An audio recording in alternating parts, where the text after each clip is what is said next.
Hello and welcome back to And the Runner-Up Is. This week on the show, we'll travel back in time to the 11th Academy Awards, which awarded the films of 1938.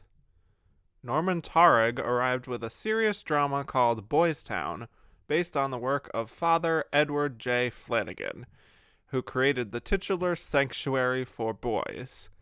The film, which starred Spencer Tracy and Mickey Rooney, was a massive hit, becoming the highest-grossing film to come out in 1938, and it went on to earn 5 Oscar nominations, winning 2, including Best Actor for Spencer Tracy. But it was Frank Capra's latest comedy drama, You Can't Take It With You, that won Best Picture in the end. So why did Boys Town come up short? We'll explore all this and more as we discuss how the Oscar almost went to Boys Town.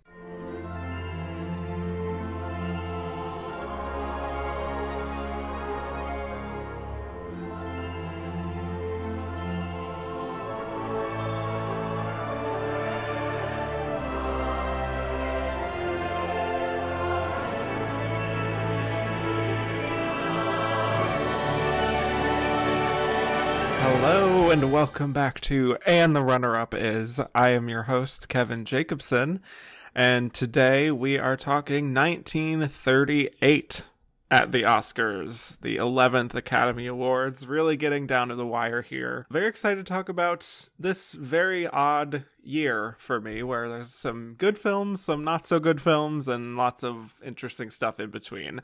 And I have with me a fabulous returning guest, who you have heard on 2 other episodes of this show, talking Coming Home and the films of 1978, as well as A Place in the Sun and the films of 1951, owner of the Film Experience. Please welcome back to the show, Nathaniel Rogers. Thank you. I love talking Oscar years. Yes, and you actually talked about this year very recently on your SmackDown show, which is very convenient for the both of us. Yes, I have. Before you asked me, I had just watched all 10 of the Best Picture nominees from this year. Yeah, it really worked out. All right, so today we are talking Boys Town as the possible runner-up that lost Best Picture to You Can't Take It With You. And that is a decision that took a lot of deliberation, but we will discuss later how true or false that guess may have been. But we're talking Boys Town, so let's get into it. It is a drama based on the real-life Father Edward J. Flanagan and his founding of a home for delinquent boys known as Boys Town. And so we see him make the decision to build this sanctuary for the boys in his community, and they all build it together. And one day he brings in a boy named Whitey Marsh, who is very troublesome and gets into all kinds of trouble, and he stirs things up in Boys Town, and he tries to run away from the sanctuary, which ultimately leads to some very dramatic consequences. And the film was directed by Norman Taurog and written by Maurice Gary, Eleanor Griffin, and John Meehan. It stars Spencer Tracy as Father Flanagan, Mickey Rooney as Whitey Marsh, with supporting roles from Henry Hull, Leslie Fenton, Jean Reynolds, Edward Norris, and Bobbs Watson. And Boys Town made $2.8 million at the U.S. box office. It was the highest grossing movie of 1938, and it was nominated for 5 Academy Awards, winning 2, but not Best Picture.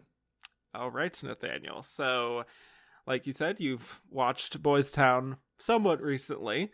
So I'd love to hear your thoughts on this very interesting film. Well, where to even begin?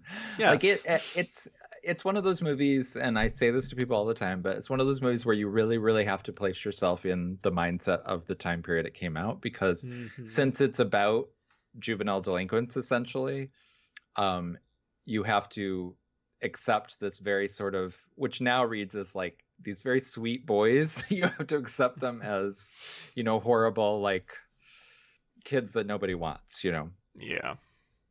So there's that, slight disconnect, because these are the softest juvenile delinquents you will ever meet. Much softer than 1960s one's gangs in West Side Story, which True. Yeah. which still cracks people up sometimes if they can't get in the right mindset for that. Mm-hmm. So I kind of like this one. It's low down. I did a ranking of all 10 and it's pretty low down on the list, but it's very watchable. Like it's fairly like the plot moves along at a decent clip. It's 96 minutes long, and I think Spencer Tracy's really good in it, in his Best Actor winning role. And it's just a lot. Even though you can see where things are going, it's telegraphed for you quite early on. I think it's an effective like redemption drama, essentially. Yeah. I don't think it's any great shakes. I don't know why it was so popular in 1938. Whereas I could, with some of the other Best Picture nominees, it was a little easier for me to sense why they would have like thrilled people back then. But it has very movie moments where I suppose could be rousing, like, toward the climax when all the boys decide to get in the way of real criminals. They sort of all march into danger, which is like a really movie unrealistic moment, but it feels great while watching it. Mm-hmm. Yeah. I don't know. I liked it. I just didn't love it. For me, this is kind of just a slight film where, it is quite surface level and there's not a whole lot going on beneath the surface, which is sometimes fine. Other times it's just like, this isn't really offering much. And I watched the 96 minutes of it and I'm like, good, that's fine, Yeah. And don't really think about it, don't have that lingering feeling that I love after a film, that you just like sit with it and you're so affected. But I think it occasionally treads into some interesting territory, but otherwise I do think it is very caught up in the virtue of Father Flanagan and his mission. Mm-hmm. Like, we see them causing trouble a bit in the beginning. Then they build the boys' town, which is basically like a montage of child labor, but that's fine. He doesn't have any money. Yeah, still. It seems like after that, though, like you were saying, pretty much everyone is very reformed, and there are just the tiniest of problems that go on with the boys, like Pee-wee not brushing his teeth is somehow a subplot.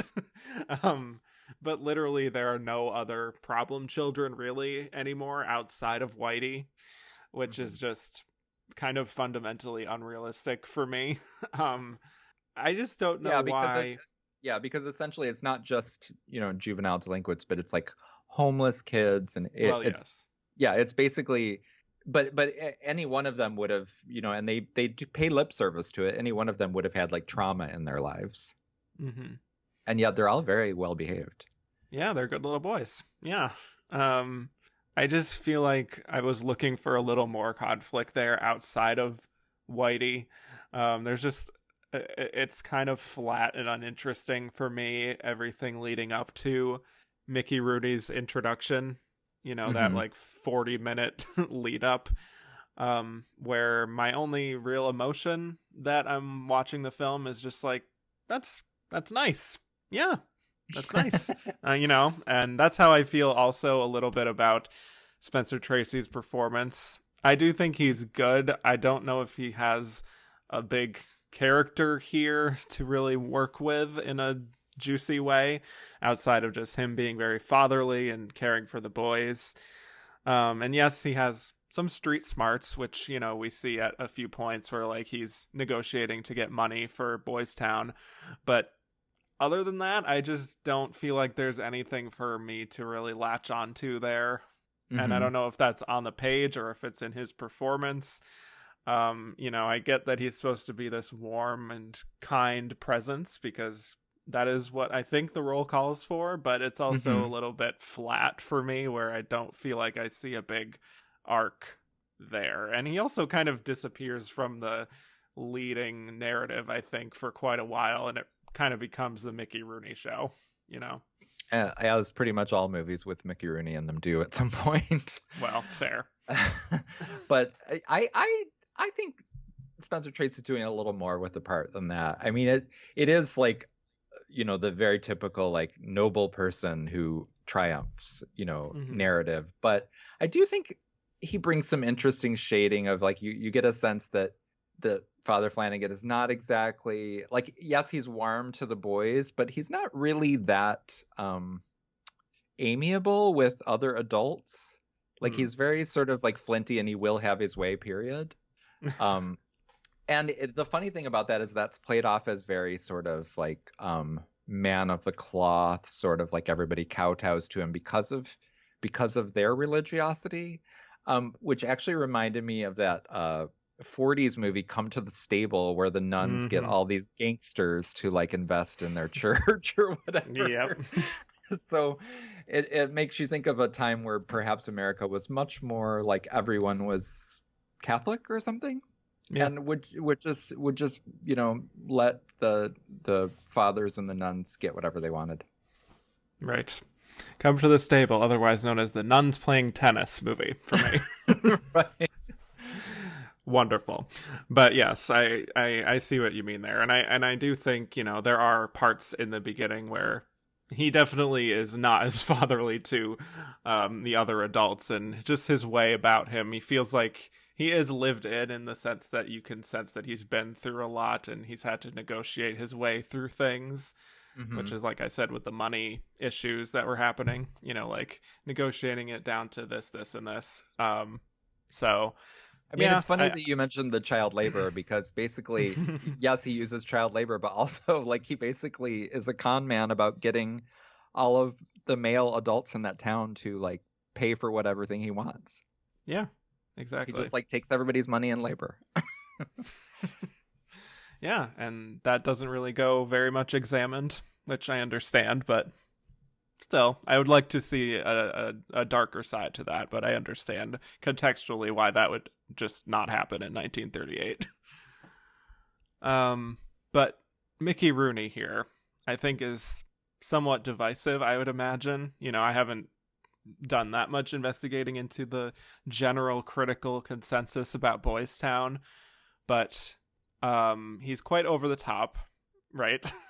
Oh yeah, It's definitely very much, a performance, if you will. Oh yes, I think giving the film the life force that it kind of needs, to be quite honest. And on some level, you could say that he's just playing dress up here, but there's something about it that really works for me if you look at what that character has gone through, because his older brother is a criminal growing up with some rough types, and him trying to adapt to that and sort of posturing, I think, quite often. So I think that works, even though he is a lot to deal with at times. I think it's very intentional what he's doing.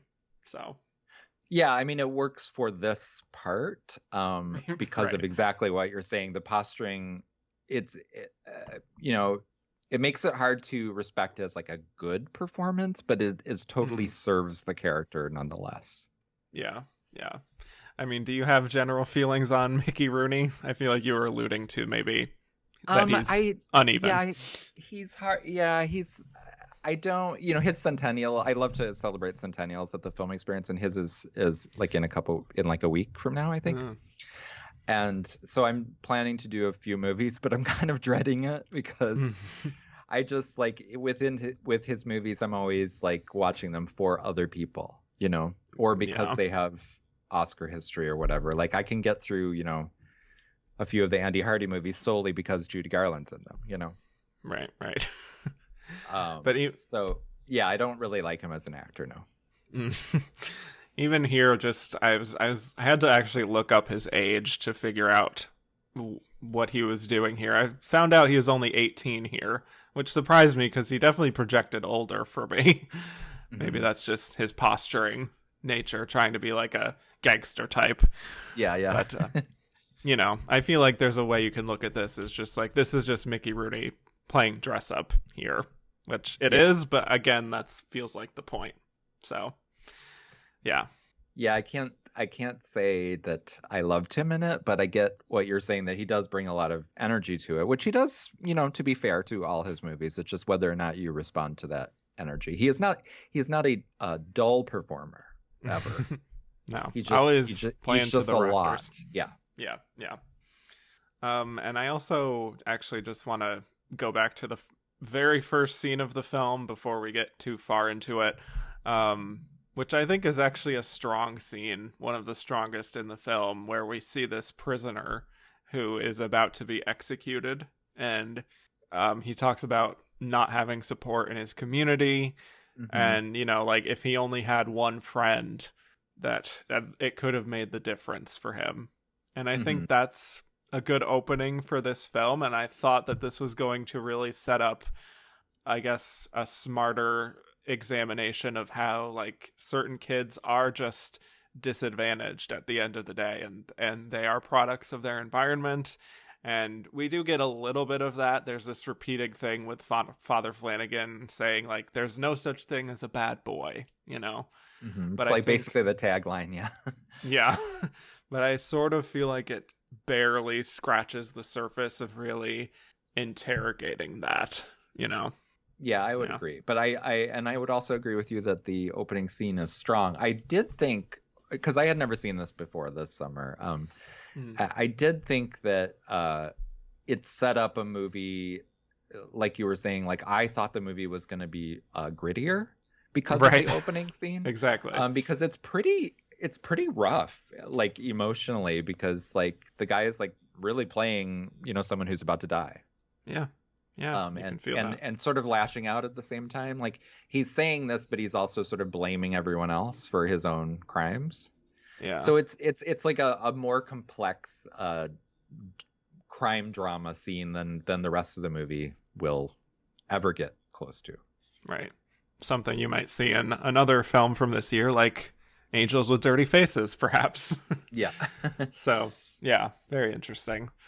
But I do think, going back to Mickey Rooney, that having Whitey around does really liven up what's happening in Boys Town. Again, his posturing, that them, like, pulling a prank on him, the whole running for office thing, you know, their cute little campaigning. It's all kind of standard classic sitcom, like Andy Griffith style stuff. But I do think it's a fun little dynamic. And I have to be honest, I wish that there was more of that dramatic conflict, like, happening within Boys Town itself, because I think it would have had more impact for me than what we get, which is this sort of separate thing with Whitey's brother and, like, him running away and getting involved there again. I just sort of wish it was all more of a chamber piece, I guess, sort of contained within this camp. No, it's a great point. It would have been, or at least it would have been a movie that endured a little better than it has if it had been stronger script-wise in terms of that, because there is a lot of, like, potential in that sort of election drama. Right. Even though it's played mostly for comedy, like, there is a lot of stuff about, you know, bad behavior and about, like, ethical behavior that they sort of like graze, but they don't really commit to it. Yeah.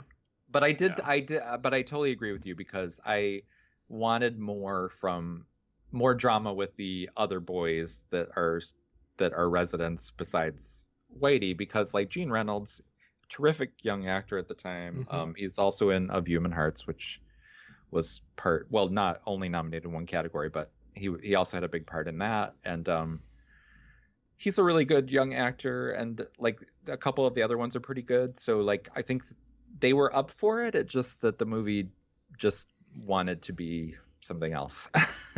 Yeah, it feels like it was this really cool, like, ensemble drama, and then Mickey Rooney came in and it just became about him. Yeah. Yeah. Which, again, I think is good in some ways, but also really just does a disservice to pretty much every other character, including Father Flanagan, to be honest. Yeah, we also have little Pee-wee here, which is the little boy who's just kind of going around sometimes being just very cute, aw shucks sort of thing, and he really attaches to Whitey.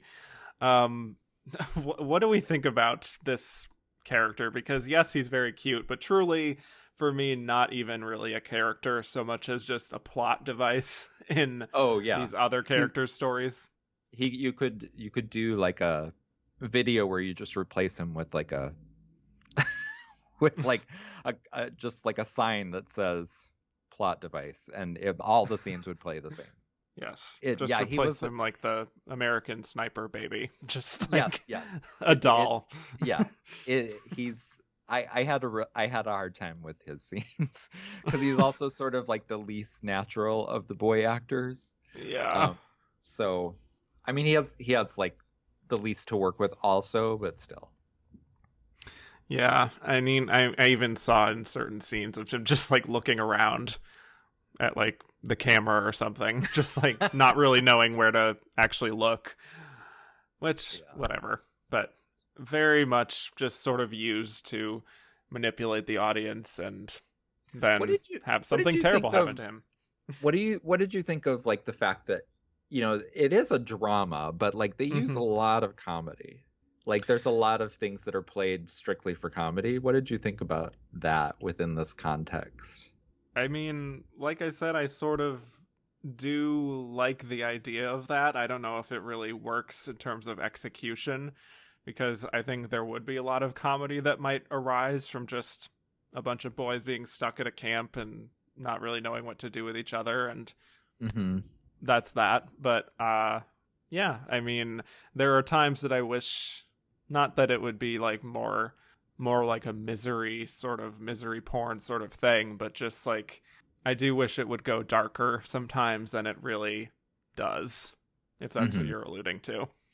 Yeah, I mean, it's just like I did laugh a couple times. Like I think it's a long setup and you know what's coming, but like the early scene with Mickey Rooney where he's leaving the Boys Town as soon as he gets there, and it's the dinner bell that changes his mind. Right.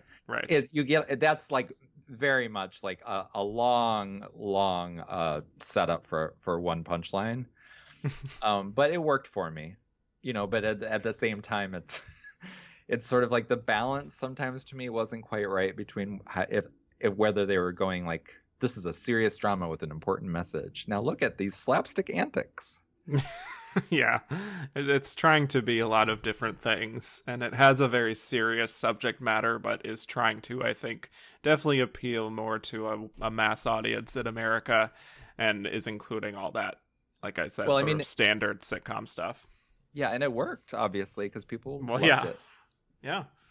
Well, we touched on this a little bit, but what did you think of kind of the older brother stuff with Whitey's older brother being kind of in the third act, and him like after Whitey escapes and there's like this weird contrived like bank robbery situation and yeah, I think you made a very astute comment about it might have been better if we had had that same type of drama within Boys Town, you know, like a more playing more into the natural, like a Lord of the Flies type of thing, when you get a bunch of boys together. There you go.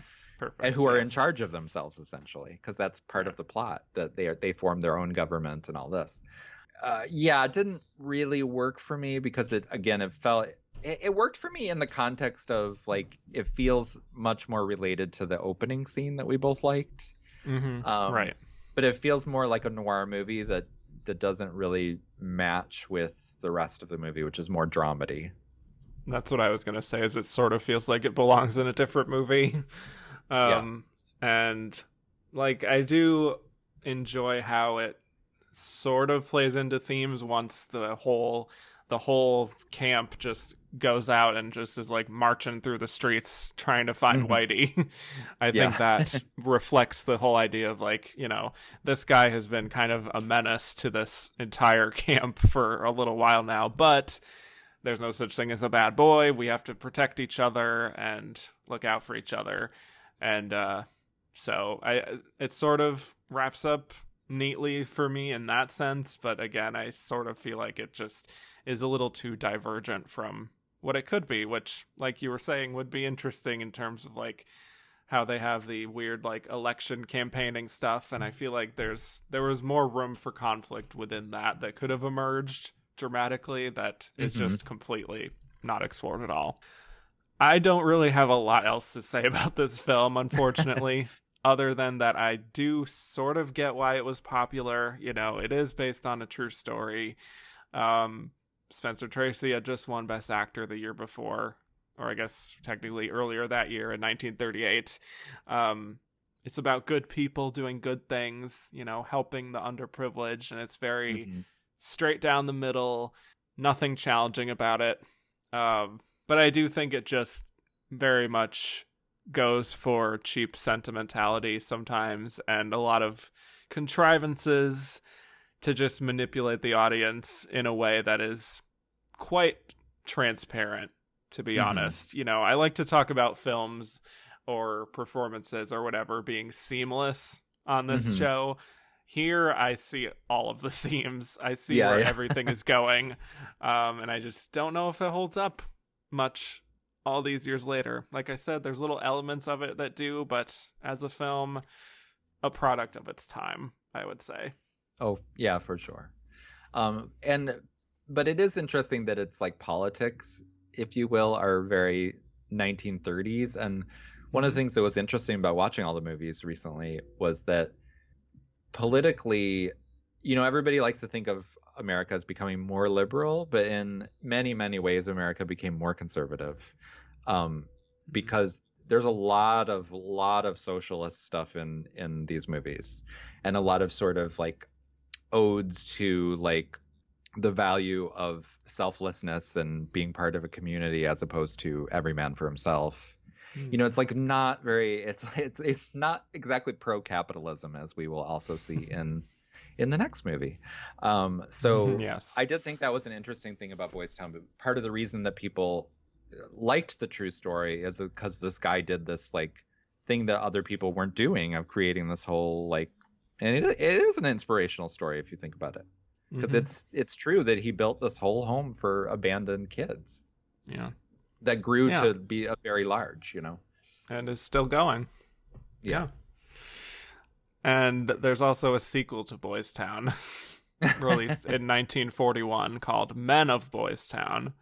Yeah, I think I'll skip that one. Yeah. I thought about maybe checking that out, but then I actually watched Boys Town and I'm like, I'm good.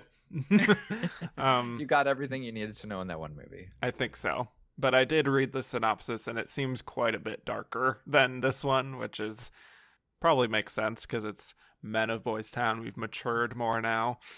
They brought Pee-wee back for it. Yeah. So who knows how that went? But I was just reading this. It says, Mr. and Mrs. Maitland, a childless couple, invite Whitey to their home on a trial basis. Whitey tries to visit a friend in reform school, and inmate Flip is hiding in a car as Whitey leaves. Flip steals money, and both boys go to reform school. And then in parentheses, it says, this is where the movie takes a darker tone as it depicts, using indirect camera angles, the physical abuse the boys suffer in detention at the facility. And then Father Flanagan exposes the conditions in the school, and the boys are released to him. The Maitlands work to pay off their debts, threatening Boys Town. Interesting. Well, I don't know. Except for it's the same cast and the same director, so maybe not. Yeah, didn't quite have the same popularity as Boys Town.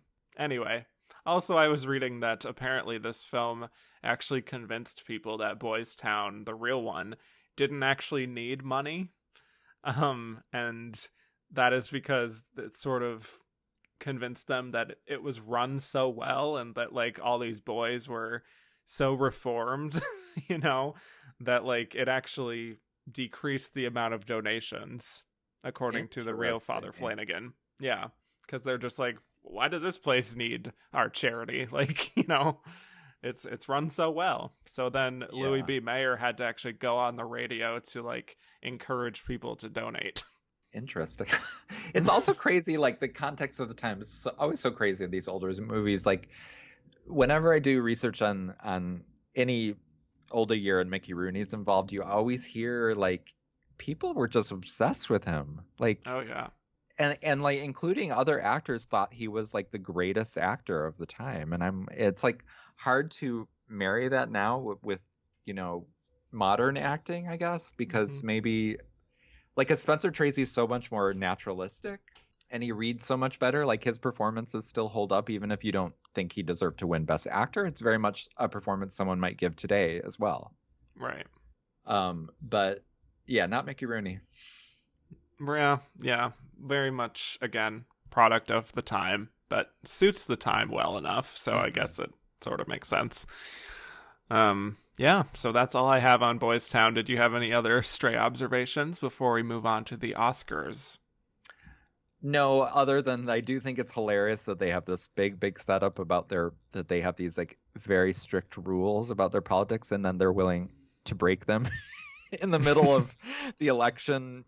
Let's just do this instead, and everybody's like, yay, and Father Flanagan approves because it's a good outcome. And I'm like, but wait a second. Yeah, so there's some of the internal logic. It kind of feels like a dictatorship, and the only it's a benevolent dictator. Right. Again, would have been interesting to explore that a little more. Yeah. All right. So when we come back, we will be discussing why Boys Town lost Best Picture to You Can't Take It With You.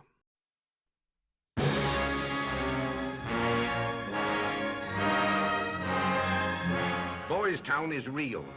It is a drama greater than the imagination of Hollywood's best storytellers.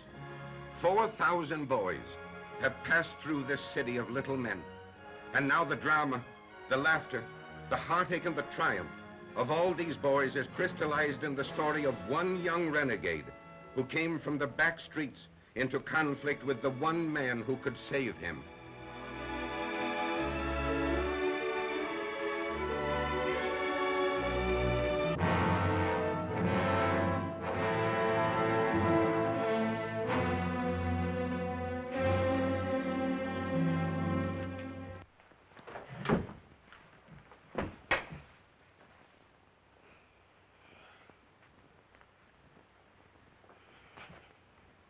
There.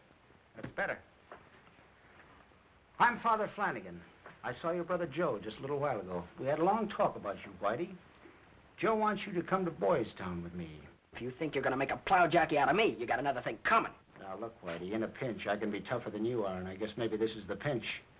You're coming with me to Boys Town because that's the way your brother wants it. Let's go.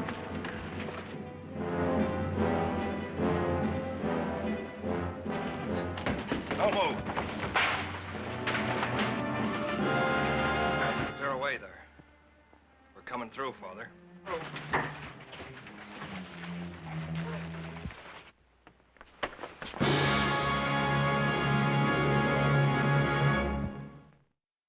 And we're back. So now we'll be discussing why Boys Town lost Best Picture to You Can't Take It With You.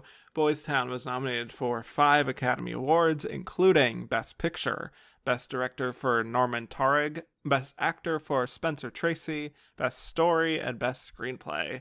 And it won Best Actor for Spencer Tracy and Best Story.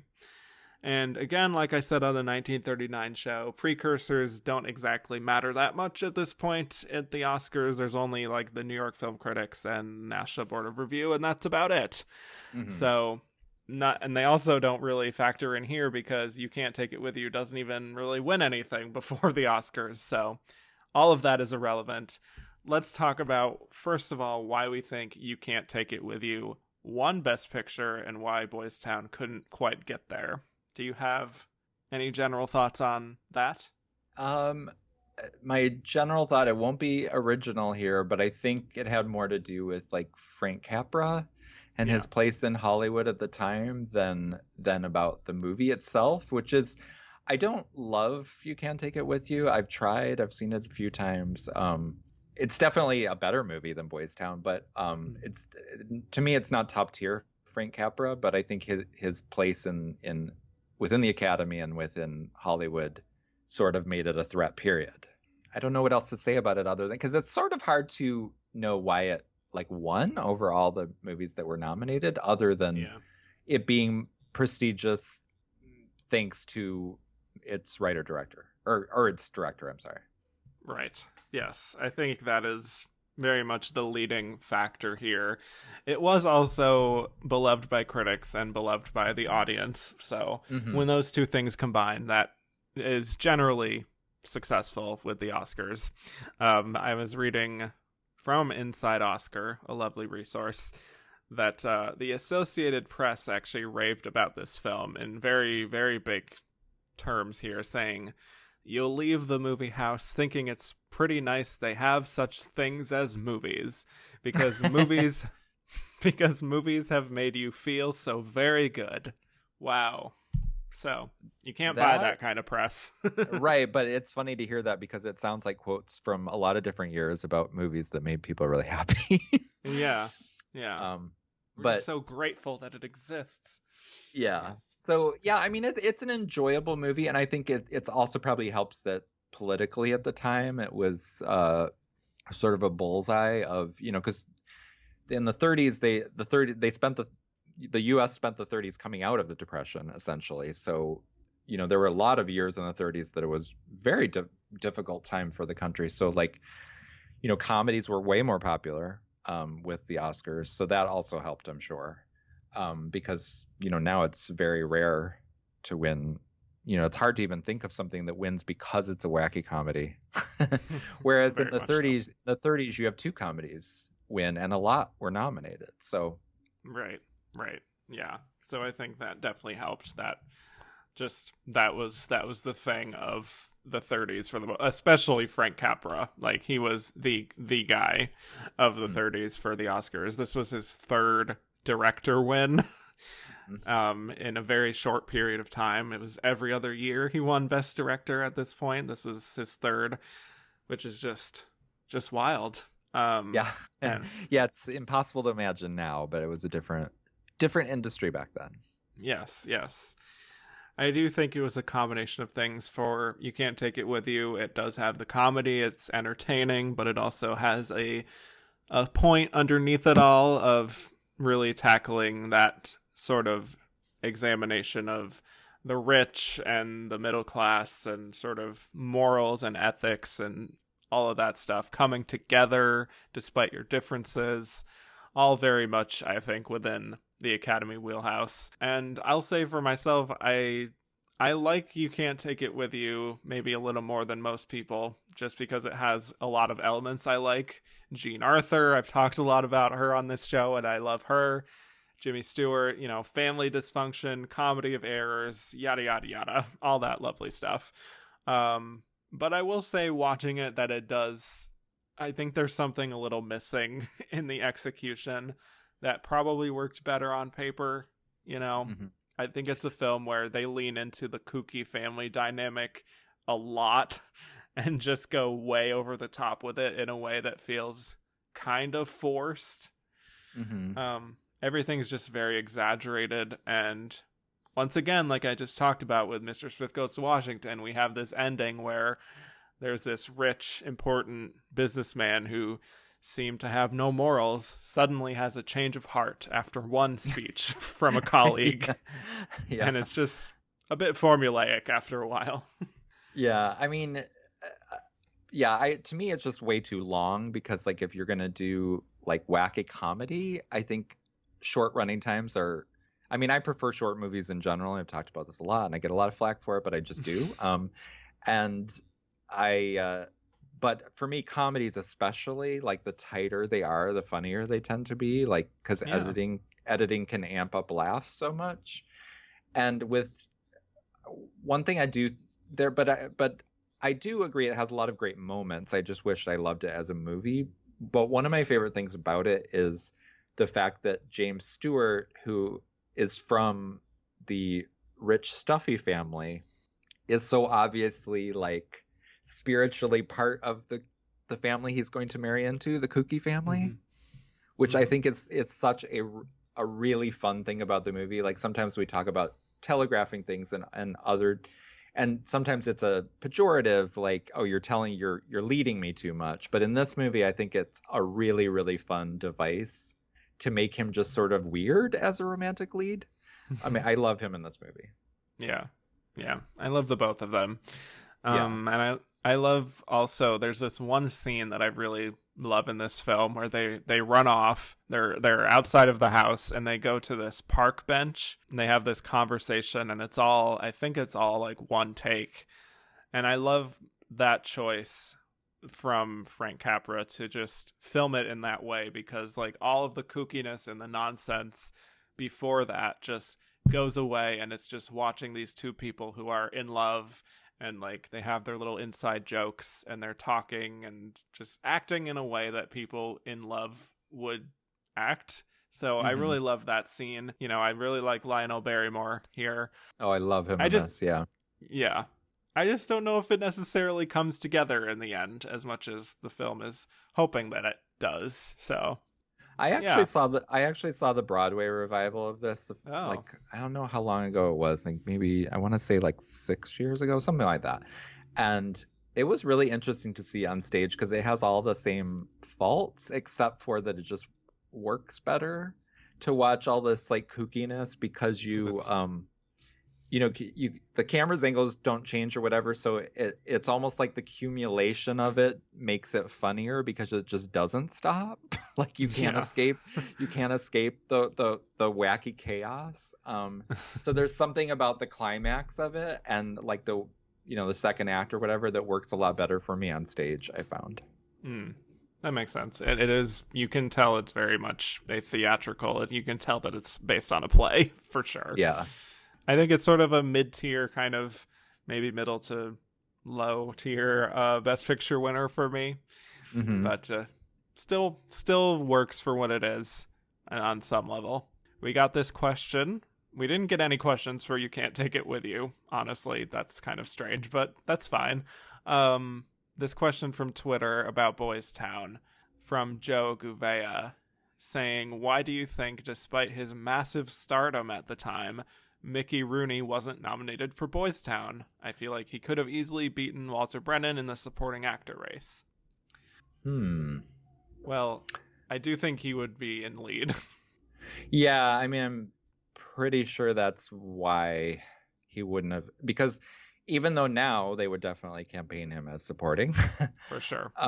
Back then, I mean, Mickey Rooney was the #1 box office star of the late 30s. So there would be no way in this movie where he is actually a lead that he would have deigned to go supporting. So that would be my explanation for that.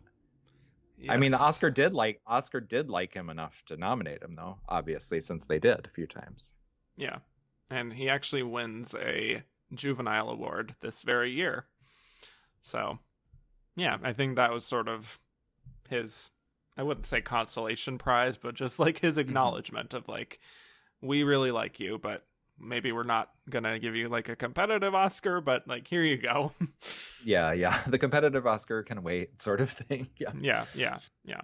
So that's probably why. Maybe there was category confusion, but I sort of doubt it in 1938.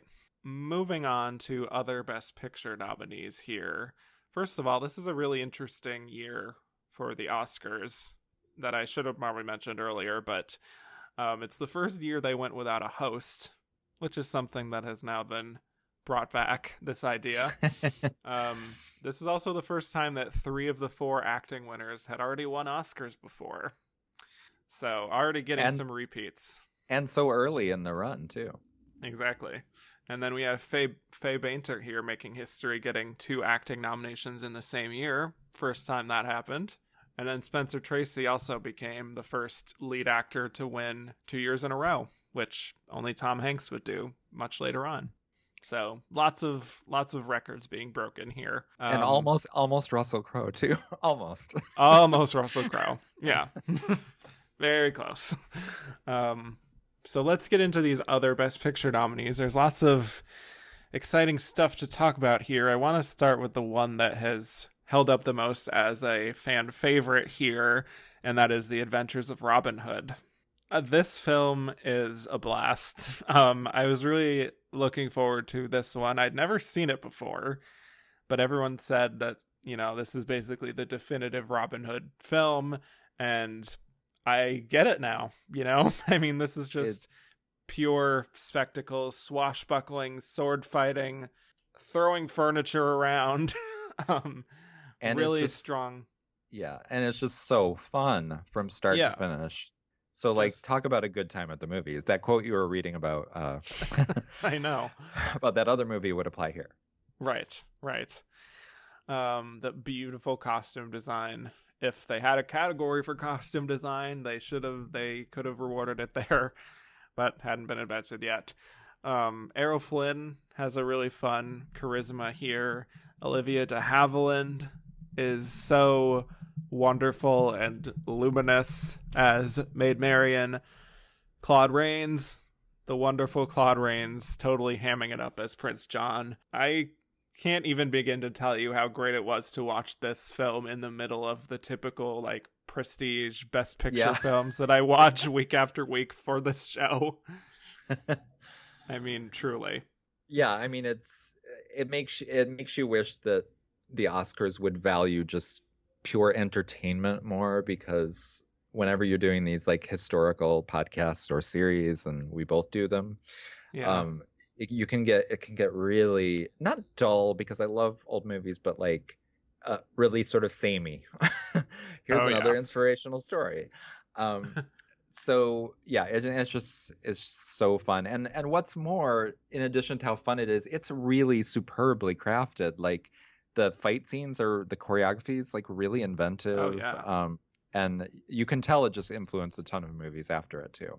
Yeah. And I think more modern blockbusters could learn a lot from just the pure fun of a good spectacle like this. You know, everything's, maybe not everything, but there's just been this trend ever since The Dark Knight of everything being so dark and dour. Mm-hmm. And there's a place for that. But I think it would give me a lot of confidence to see some of these modern day blockbuster filmmakers, you know, referencing films like this, or at least say that they're looking back on films like this to just see what made them work, because a lot has changed about the film industry and just what modern audiences want from film. But I think that they would probably do well to look back on a film like this and maybe take something from it. You know what I mean? Well, yeah, sure. Because also this is one of those movies where when you show it to people now, they still love it.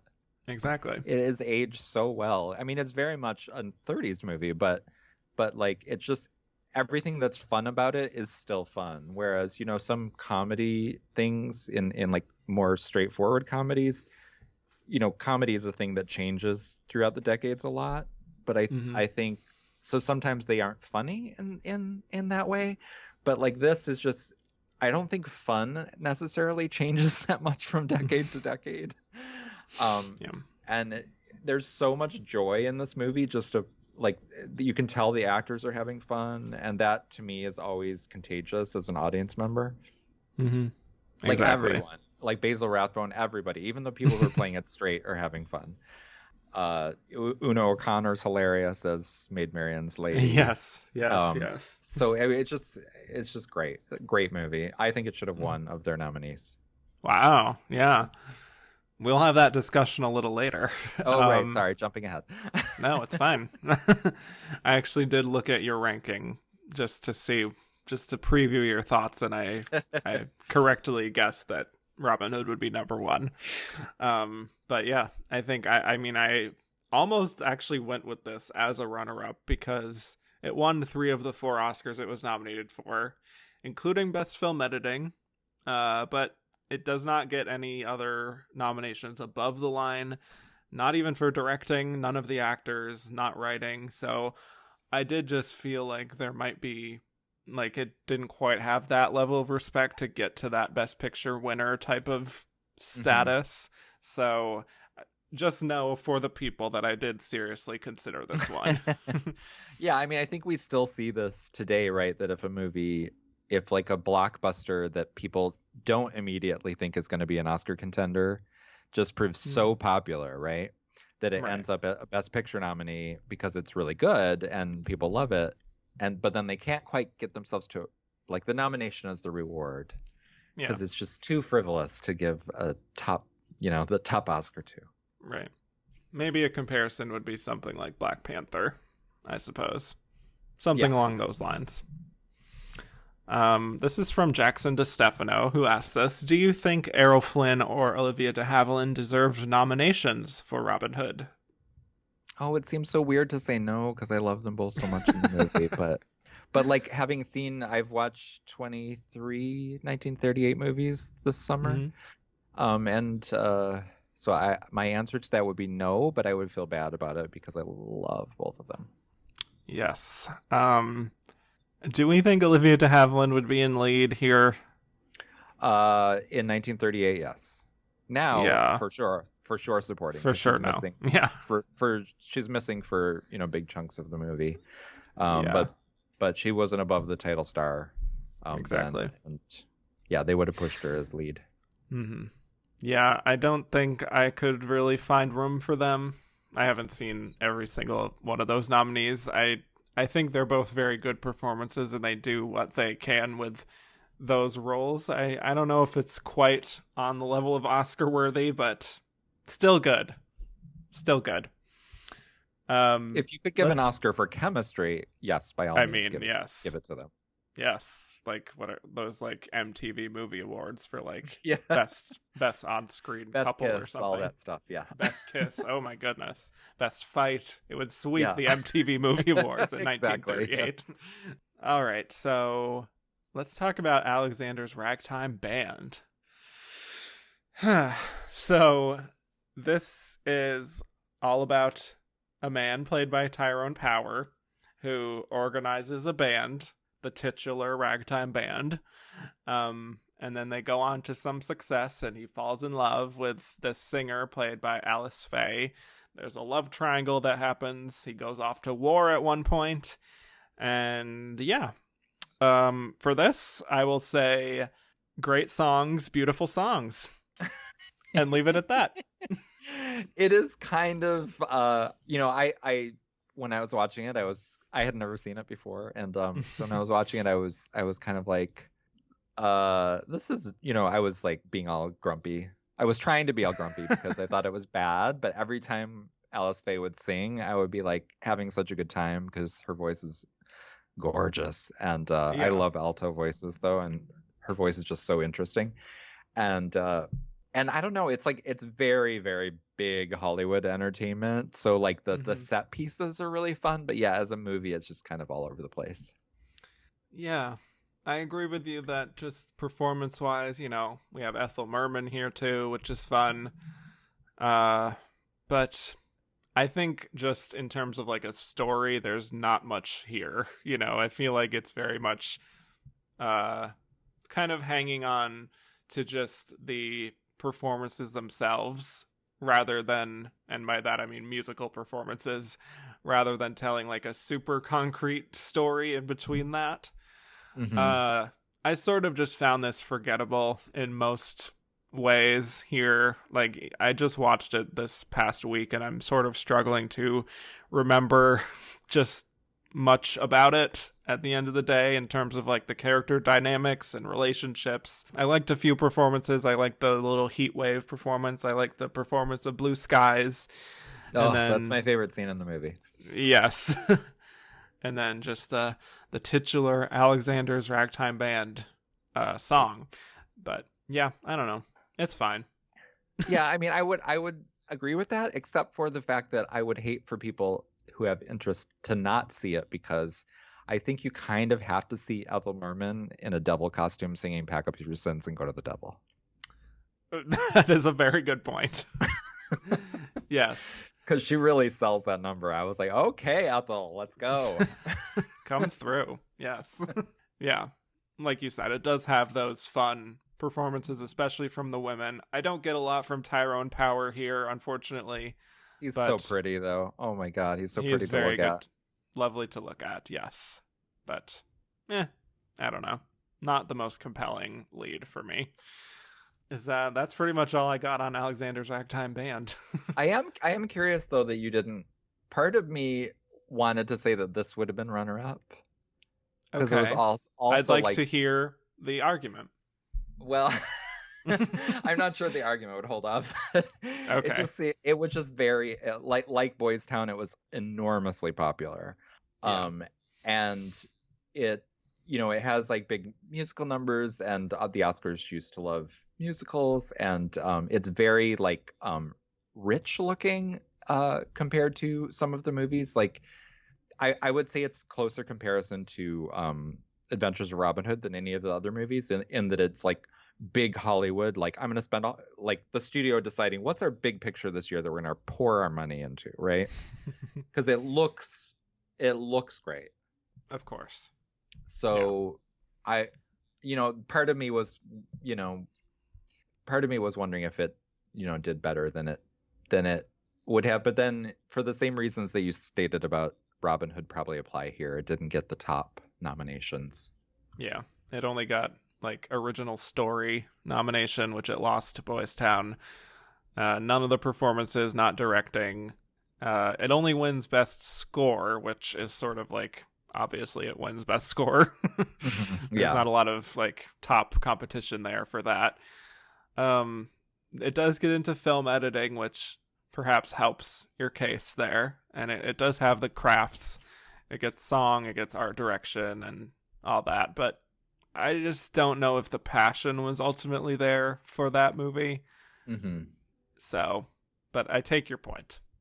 Yeah, I guess I was thinking more along the lines of like the other movies that are kind of, well, you haven't gotten them to them yet in the series, but like, I don't know, like Broadway Melody, like some of the well, early, that's true. some of the early like winners where you're like, why were they so obsessed? And it, it was, part of it was because they loved musicals back then. Yeah, that would be kind of the traditional, I guess you could call traditional even though it's only the 11th Oscars, sort of the traditional best picture pick. Yeah, and maybe I'm also thinking of the fact that in Old Chicago, even though it competed for the 37 Oscars, they had a really weird eligibility period. So it actually opened in 1938. So, both of those are like sort of musicals and both star Tyrone Power and, and they were both enormous hits. So like I'm thinking with the momentum of In Old Chicago, but yeah, I'm stretching. I'm That's stretching okay. because I don't really understand Boys Town's appeal that much. Yeah. I mean, I don't know. Just the seriousness of everything and the real life nature of it, I think, is part of what tipped me into that camp, but not one that I would have preferred to be talking about, to be quite honest, as we already outlined. So yeah, let's get to The Citadel. So we have Robert Donat as a doctor here who is treating a Welsh working class mining town for tuberculosis, and then they don't really like what they hear and there's a backlash and he's basically chased out of town with his wife, played by the lovely Rosalind Russell, and they proceed to just treat the rich in London, and the film is really about ethics and responsibility within this medical world. So there is kind of a self-importance to this film that I don't really care for as much, to be honest, but Robert Donat is great. As always, he would win the very next year for Goodbye Mr. Chips, and I would guess that his performance here is part of why, in terms of building a narrative. Yeah. Rosalind Russell basically gets nothing to do but be a wife. It's a damn shame. Yeah. It is unfortunate because we know what she's capable of. So you did not rank this one very high from what I remember. This is my least favorite after watching all time. There you go. I literally watched them all back to back. Why do you hate this movie so much? I mean, it won the National Board of Review for Best Film of that year. It did. And I think your argument for why Boys Town was in second place would also apply to this. It's very self-important. It's a message movie, it's about medical ethics and, that sort of thing. But it's just so dull. Even scenes where you think would have like some fire to them, like early in the picture, there's the standoff between the leads before they're married. And you think, oh, she's going to be like this tough woman who's going to be his equal, because it's Rosalind Russell. Only she sort of just takes all his verbal abuse in the scene, and the way she sort of wins is by just taking his abuse and not really responding. It's a very strange scene. It doesn't have the spark that I thought it would have going into the scene. And then the next thing you know, they're getting married and she just gives up this career that she loves, and then she's boring for the rest of the movie. So I I just got a lot of problems with the movie, but I do think the lead performance is really good. Yes. Yes. And a reason I didn't go with this one is because it didn't win anything, which is part of my sort of criteria that it's hard to say that it's the runner-up if it doesn't win any categories. Right. But yeah, I did just struggle with this one in terms of really feeling like I could get my way into the film. I did feel a distance here that I did not care for, and a bit of that self-importance, like you're saying. So just not really for me, but it does get a director nomination for King Vidor, and that's fine. I sort of struggled to see where that comes from, to be quite honest, that director nomination, because I don't know if it's super showy in that regard, but neither is Boys Town, so what do I know? Yeah. Well, Boys Town makes a little more sense because it does have some energy to it. Yes, yes. Had to direct Mickey Rooney, so. Yeah, so let's talk about the other director nominee here, which is Four Daughters. This was the surprise of the lineup for me. Okay. I enjoyed it so much. Oh, wow, okay. And, I Oscar's response surprised me a little because it does seem a little like, I don't want to say slight because there's a lot going on, but it's sort of just more amiable than it is like great. But I just really enjoyed it and enjoyed all the characters, and John Garfield, who was nominated for supporting actors, is riveting as this sort of sour-tempered person who disrupts the family. I don't know. What'd you think of it? I struggled with this at some points just because I struggled to tell the difference between the daughters at times because there's literally three sisters in real life playing three of the daughters, and I feel like they kind of look alike to me. So it took me a little bit to really just figure out exactly the dynamics here. But like you were sort of suggesting, it did sneak up on me. In the end, it also becomes very dark, dramatic, and John Garfield is a big part of that, I think. It's only a 90-minute film, but I think it spans a few years, and I did struggle again at times to figure out how much time had passed at certain points, but I think John Garfield is really an interesting performer in the middle of this, where he is definitely someone who I think is more of a modern style actor within a very, I guess, traditional, old-fashioned sort of film, that you can feel the methody actingness of him a bit more. So yeah. I guess I just really liked it because it kept surprising me. It starts as like a family comedy kind of, or family dramedy. And then it becomes family sort of of musicians, and then it becomes like a romantic comedy out of nowhere, and then it becomes like a melodrama. So it keeps changing its identity as things change for the family, which it just really surprised me, and I just found it kind of endearing. I wouldn't give it the Oscar, but I like it a lot. Yeah. That's one thing about it, though. I definitely could not predict what would happen from one scene to the next. That's for sure. Just the question of whether that's a good thing or not. So, tonally, I sort of struggled to figure out what we were going for here.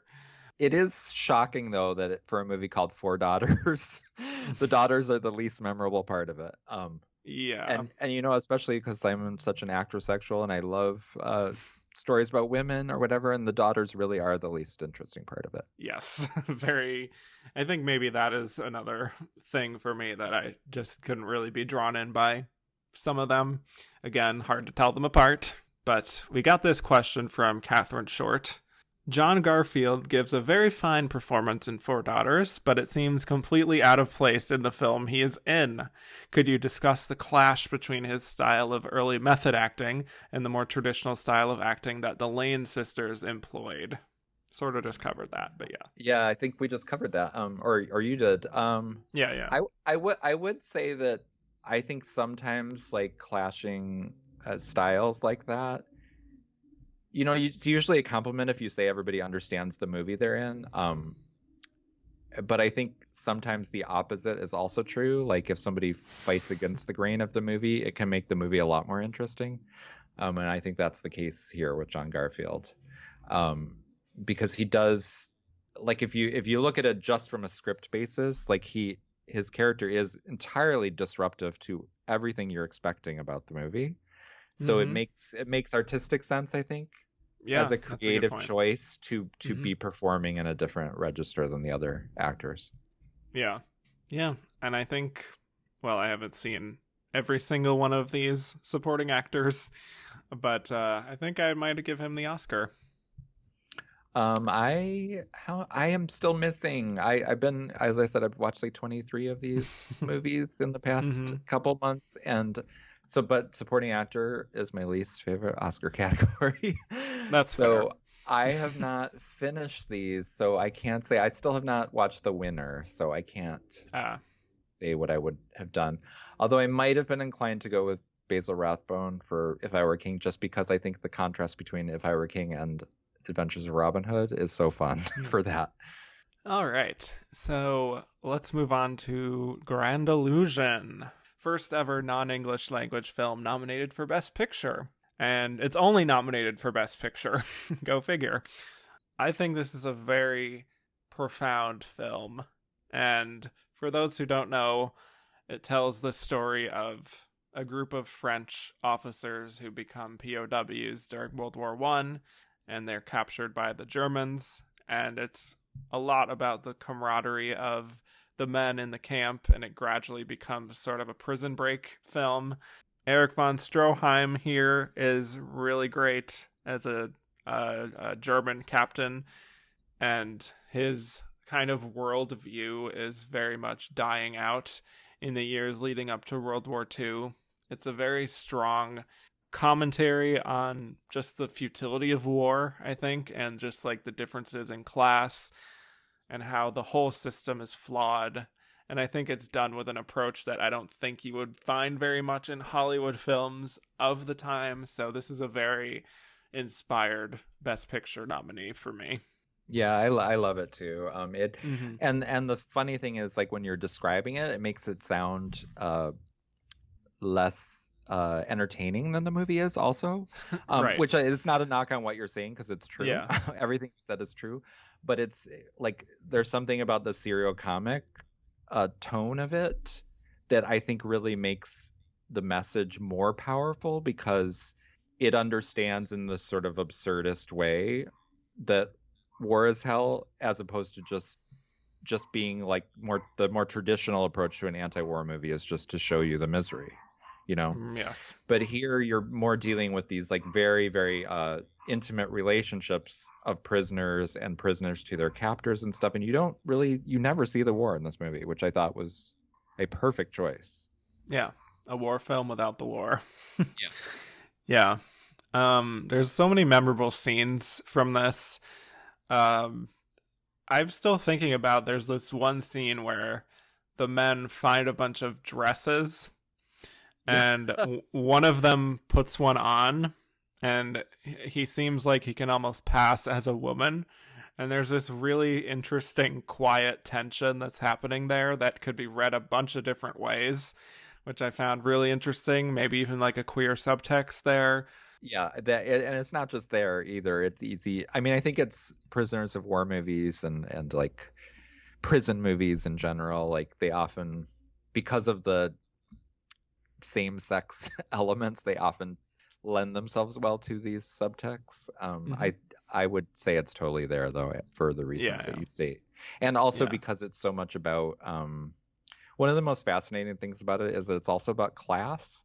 So even though you think of it as like a movie about different sides of a war, you realize the camaraderie is not so much about countries, but about wealth. Yes, exactly. Because Erich von Stroheim, who should have won Best Supporting Actor and was not nominated. Oh my God, that performance great. He has this friendship with this one of his prisoners and they even like boldly just talk about it, that they relate more to each other than to the other prisoners, even Yeah. though he's like a Frenchman, so he should be relating to his soldiers, but because he's from wealth or whatever, he hangs out with the prison warden essentially. Mm-hmm. Yeah. It's such an interesting movie, and it's just really, really good and involving. There's so many layers to this and so many angles that you could come at this from that, quite frankly, like, you know, a lot of the movies we've been talking about don't quite have that. And that's why I think this is one that really lends itself to discovering it again. Absolutely one of the films that holds up the most today. There's this scene of the escape, which is really beautiful and tragic. There's a sacrifice that is made, and that whole scene, that dynamic is beautiful. And then a very unpredictable final act with quite an ambiguous ending, you know? There's something distinctly French and non-Hollywood about just the complexities here that it really stands out in this lineup, and you can see why it's endured more than most films in this lineup. Actually, probably the most in this lineup. This has maybe endured and had a certain level of influence. So wouldn't it be fascinating to know what, because I haven't read anywhere, and so I'm not sure if anybody's talked about it, like how it became the first foreign language film nominated, because that must be an interesting story. Like, how much resistance was there to it? Because you still hear, remember when Parasite won finally? Yeah. This last season, you still had people saying, "Oh, well, it shouldn't go to a foreign movie." It is interesting that it only took 11 years of Oscars for it to just happen. Right. You know, and maybe some of the benefit of that is having 10 nominees, and there probably would have been more if there were 10 nominees going all the way up through, but still, you know, it is very interesting. We did get that question from a few different people, from Juan Carlos Ojano and Trip Burton. They both asked us, what was it that made this movie break through in that regard? Listen, I wish I knew. If anybody knows, please let us know. Like, I wish I knew the story, because like it's not even like, I don't know if how its release structure was. It came out in September, but it's from a company called World Pictures Corporation, so I'm not sure how distribution of foreign language stuff was back then, because obviously it wasn't as strong as it became in the 60s or so. Yeah. So it would be fascinating to know how it made inroads with the very a very sort of hermetically sealed unit as the American motion picture industry. Yeah, I mean, I looked for that also in Inside Oscar. There isn't really a lot about that, oddly enough, but I did just read that, the film was very, very well received, both critically and from the audiences, and there was a suggestion that it was kind of a breakout hit, like an unexpected kind of box office success. So that's part of it, I guess. Yeah, I don't know if there's like a concrete thing that I can point to that say this is why this is the one that broke through, but yeah, I think it just had a level of importance to it, obviously being about war, which the Academy loves. Yeah. But yeah, I don't know, maybe just the state of the world, thinking about World War II coming, could be any number of things. Yeah, I mean, it is super interesting that it's about World War One, and yet it's so applicable to you don't really think about World War One while you're watching it. You just think about war. Right. Yeah. Juan Carlos Ojano also asked us which categories could have / should have Grand Illusion gotten into. I mean, obviously, Best Director. Yes, for sure. Director, screenplay, easily. Where was that nomination? Eric von Stroheim, I agree with you, really, really deserved it, I think, out of this whole cast. I mean, he's just phenomenal in it, and it's like a true supporting part, right? It's very right. It's a very meaty part, but he only has like a handful of scenes essentially. But yeah, I just loved him in it, and I've always thought of him as like, the Sunset Boulevard guy, Me too. Yeah. But he's just amazing in it. I would also say editing for this movie. I think it editing, cinematography.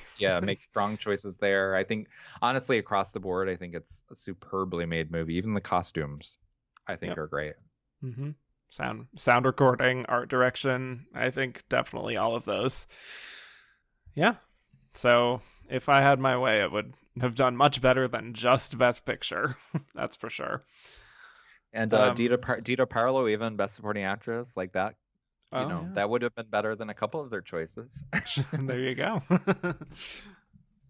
All right. So let's move on to Jezebel. Well, I mentioned this on Twitter after I watched it, but the poster for Jezebel is so striking to me.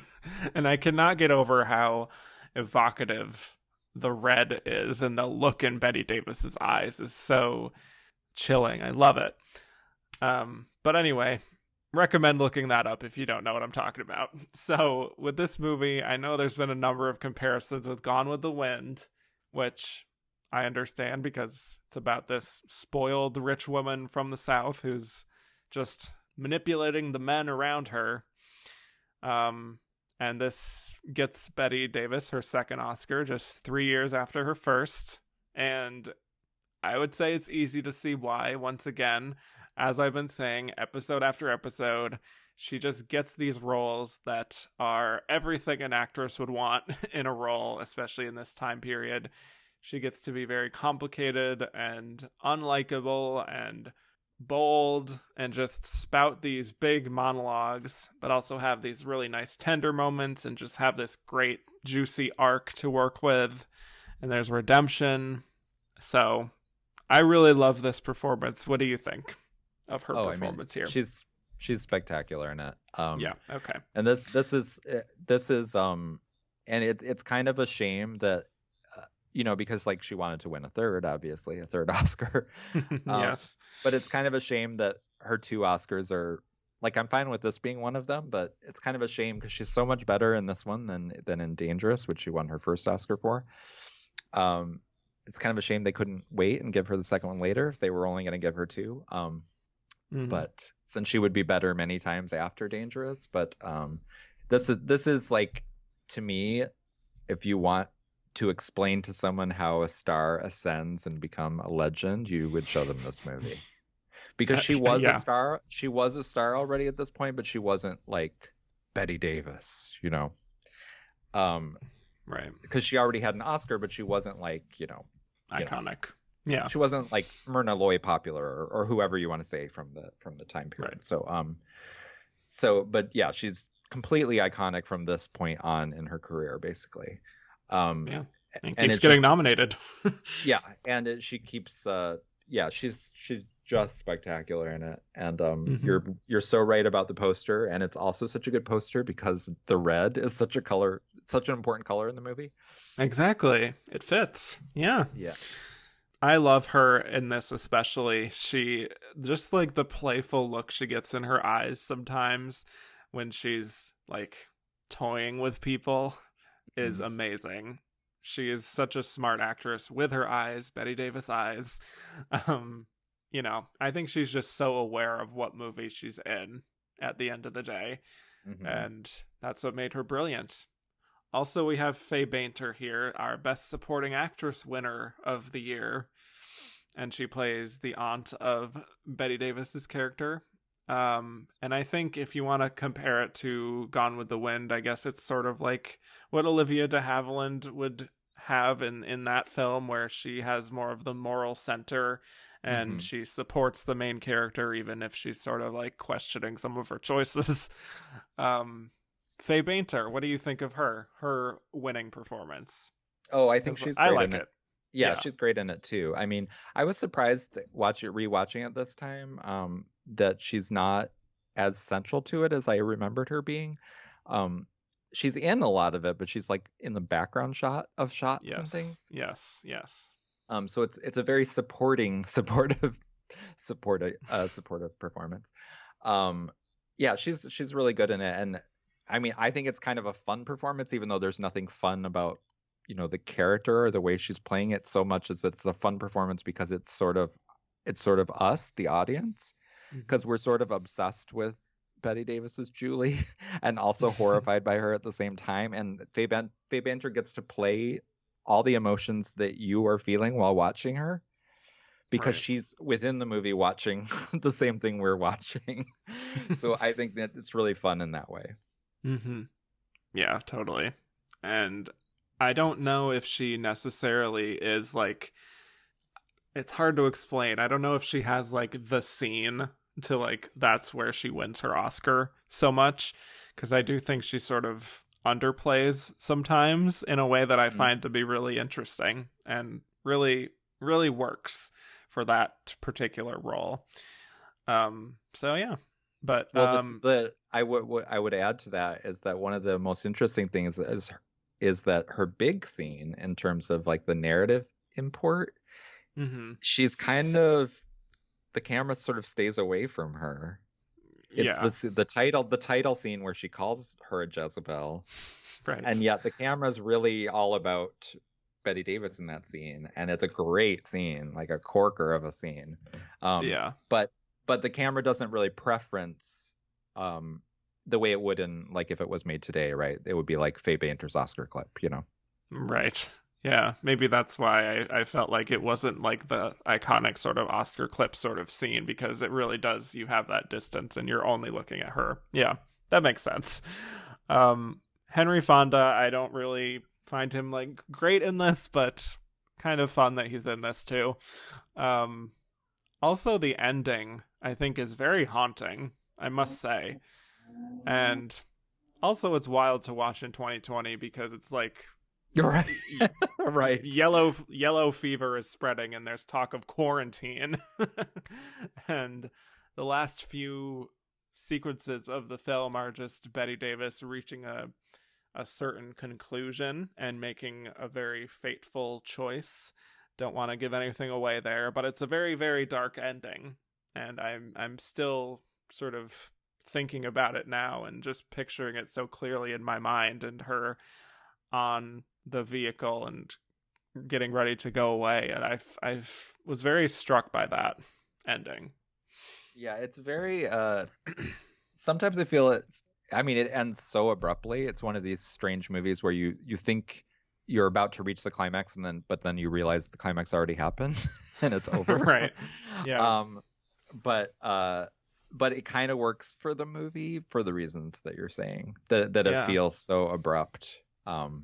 But yeah, it is really strange to watch this during a pandemic, because there's all these fears about, being too close to crowded rooms and, people covering their face with masks. Yeah, hits a little different in 2020. This is from Ronaldo Sosa. Now that you've seen them, how would you rank Betty Davis's 5 consecutive Oscar nominations? Oh boy. Okay. So what we are talking about here, just to lay the groundwork, is Jezebel and Dark Victory, The Letter, Little Foxes, and now Voyager. So, oh my God, 5 amazing performances in a row. Exactly. So that is very difficult. You've seen all those, correct? Yes. Okay. Just checking. Do you have like a loose ranking there? Sure. I'll go first. Yeah. Dark Victory. Okay. My number one. It is my favorite Betty Davis performance, barring possibly Baby Jane. Yes. It's literally, I think about it all the time. I think she's brilliant in it, and in ways that she's not, like in ways that she doesn't play as much in other movies. Like she's actually kind of a warmer character in Dark Victory. Yes. I think she's absolutely amazing in it. And then I would say Jezebel, and then The Little Foxes, which I also love as a movie. Now Voyager and The Letter. But really all 5, I mean, talk about I would challenge you to find anyone who gave 5 years in a row performances that strong. I know. Yeah, and like the letter would be like the best of another actress's Right. career. Entire career, yeah. Yeah. Yeah. So for me, I would say that they got it right and that Jezebel is her best, personally. I think Little Fox is number 2. I still am thinking about just the faces she's making at the end of that film. Dark Victory is my number 3. Again, extremely strong. Now Voyager would be number 4, and then The Letter number 5. So, yeah. I mean, again, it's like 5 of the best actress performances nominated ever. So, yeah, she really deserved more than 2 Oscars. Agreed. Yeah. Would have loved to have seen her get that for Whatever Happened to Baby Jane. That would have been a nice late career thing to happen for her. All right, so let's move on to Pygmalion. So we all know the story by now. It's the story of Eliza Doolittle. Obviously, this would later be adapted into the 1964 Best Picture winner, My Fair Lady.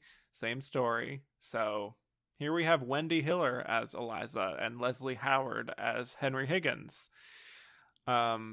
Unlike with My Fair Lady, both of them get Oscar nominations for it. And also, unlike My Fair Lady, I think Eliza is very well cast here with Wendy Hiller. At the very least, she's someone you could believe came from the streets. I'll just say that. Love Audrey Hepburn. Don't believe that side of that story. What do you think of Pygmalion? First of all, yes, and everything you said. Thank you. And I was very surprised to completely love it, because I thought I was going to miss the music, and it's kind of crazy. I mean, it's probably because the music is so familiar, but watching this, you can fill in exactly where songs would go, and it makes My Fair Lady seem super brilliant as an adaptation, because it's like, of course the song was there, you know. But I loved everything about this, essentially. And my favorite, I thought Leslie Howard and Wendy Hiller were both better than Rex Harrison and Audrey Hepburn. And I think that it does a lot better, you know, because My Fair Lady gets a lot of deserved crap for its sexism. But I think Pygmalion is actually much better balanced, particularly in the ending, to give you sort of a sense of what Eliza deserves and what she's going to settle for and that sort of thing. Right. Yes. I think Wendy Hiller does a brilliant job with the sort of resolution of that movie, I think. Because you get the sense, even though it ends very similarly, you get the sense that she's not going to put up with all his shit. Which is like a great thing to feel, because then it sort of robs the material of its innate sexism. So right. I thought this was so good. I was very surprised, actually. I had no idea that Leslie Howard had directed it or co-directed it. Man, yeah. I like the both of them here. I love the part where she says "not bloody likely," which was a bit controversial. And I believe I read it was the first British film to use that word bloody in a film as like an expletive. So controversy. And it won Best Adapted Screenplay. George Bernard Shaw wrote the original play, was a very outspoken person. And he had something interesting to say when he found out that he had won. I don't know if you know about that, but I do not. He said, it's an insult for them to offer me any honor, as if they had never heard of me before, and it's very likely they never have. They might as well send some honor to George for being King of England. That's funny. So, suck on that. Yeah, I mean, I will totally co-sign what you're saying. I really, really like this film. I do agree that the ending really is more earned, I think, with her deciding to be with him, much more so than in My Fair Lady, which I think may have been just the fact that also the age difference feels less problematic, I guess. Yeah. Just in terms of like Rex Harrison projects older and Audrey Hepburn projects even younger than she was at the time. Yeah. And so that's a little like, hard to handle sometimes. And just the way he performs as Henry Higgins is just very off-putting to me. Whereas Leslie Howard, that's part of the character, but is just more inherently charming, I suppose. Not a big fan of Rex Harrison. I think the difference is that, at least to me, like Leslie Howard's playing the off-putting character, but he is not off-putting. Whereas I get the sense that Rex Harrison sort of like, at least this is my take on it, he's performing and it wouldn't matter who his co-star was. That would be the performance. Whereas with Leslie Howard and Wendy Hiller, it feels like they're acting together, which is why I think they have such good chemistry as those characters. Acting and reacting. And yeah, totally. Well, from Jeffrey Kerr, we already sort of went into it, just saying, how does the 1938 Best Picture nominee Pygmalion compare to the 1964 Best Picture winner My Fair Lady? Yeah, so I guess My Fair Lady is perhaps better, like, directed, quote unquote, and there's more of a style to it for sure. Part of that comes with just the fact that it's in color. But I sort of go back and forth on which parts of which film I prefer more.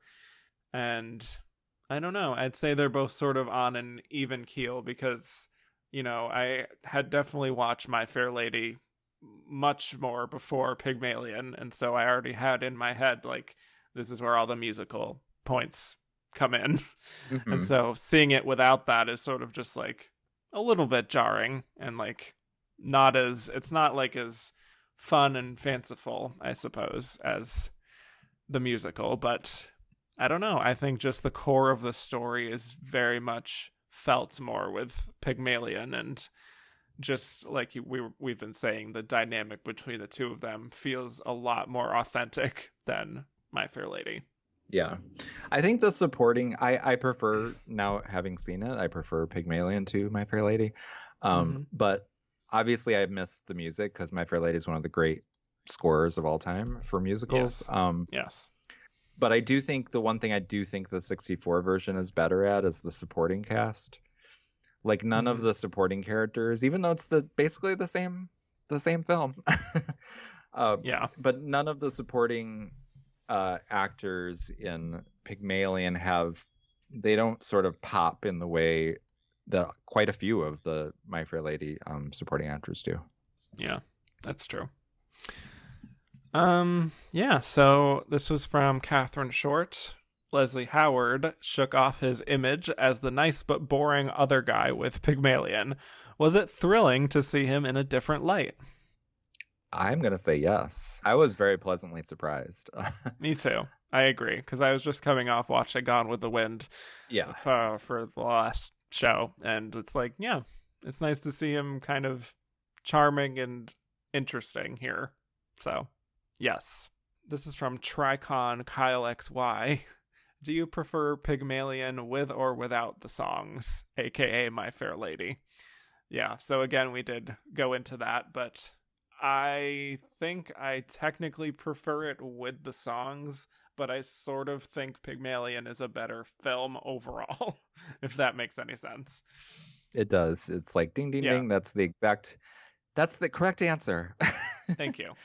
Good. The songs are so brilliant that it's hard not to have them, but I just put them in my head. That's how I watched this, and it was so delightful to song. You can still play the songs in your head while you're watching Pygmalion.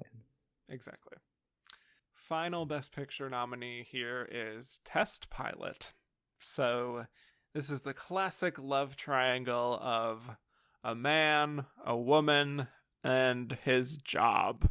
So we've got Clark Gable here as a pilot who meets this woman played by the great Myrna Loy.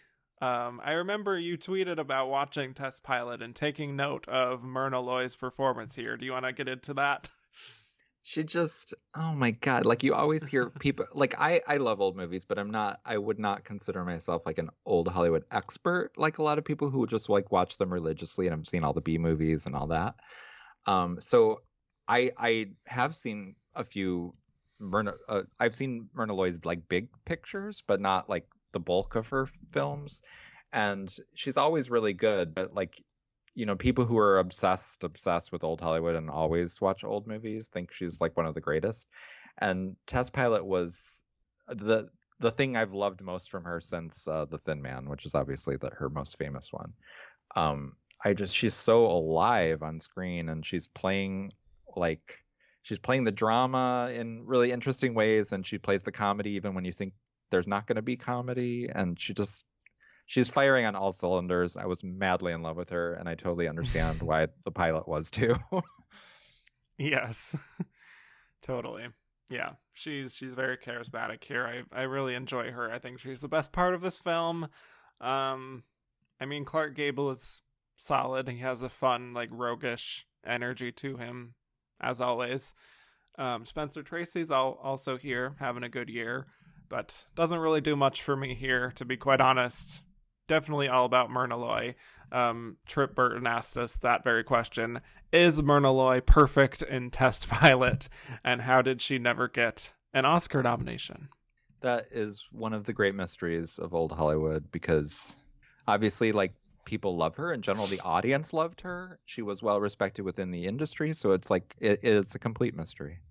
Yeah, but she did win an honorary award, which isn't the same, but still. Yeah. And yeah, she's great in Test Pilot. So if you are listening and love her, that's a good one to seek out, because she's just so much fun in it, and also moving. Yeah. I'm just looking at her awards history, and literally all of her awards are just like after the fact. Like it never happened like within her career. It's always just like Los Angeles Film Critics Career Achievement Award in 1983, National Board of Review 1979 Career Achievement Award, Kennedy Center Honors 1988. And then, yeah. I guess my only theory about this is that she made it look too easy, because it's not acting with like a capital A. She's not doing stuff that, like, I don't know, like, this is a bad example, but just because we were talking about her, it's not like a Bette Davis type of thing where even Bette Davis is completely brilliant, but she is always like acting, it's like capital letters acting. Where Myrna Loy, if you will. Yeah. And Myrna Loy is she's just like Myrna Loy, I guess. I don't know. Yeah. It's more like perfect movie star acting. I think maybe that's why she was never recognized. Yeah.